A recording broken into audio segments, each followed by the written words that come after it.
Kwa zero pressure. Niliambia vijana watoe pressure kabisa. Wacha hao wakuwe na pressure kutafuta hiyo bao. Sisi tuwa contain, alafu tuwa hit na hizo moments.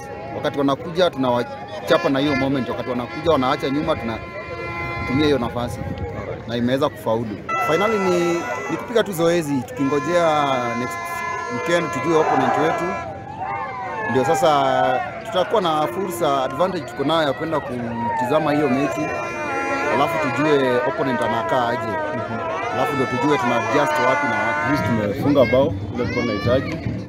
Tunafanya kazi ngumu sana, first half ilikuwa imekuwa ngumu. Midfield yetu ilikuwa ilikuwa tumetarajia. So imebidi second half tukuje change kidogo tu tactically. Midfield wetu nimechange position zao, lakini tukaanza kucheza vizuri.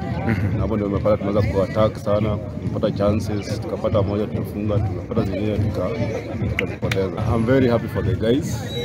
Wamesikiza instructions zangu defend kwanza. We had one goal to defend.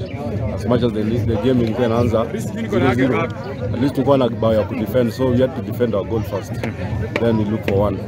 Ile unajua wangu kupiga bao moja hapo na anaanza kusikia kupanga ni kwenda mimi inaanza kuwa ngumu. Na tumefanya tu exactly vile tumeongea baada ya first half, second half tumekuja tukarekebisha hilo.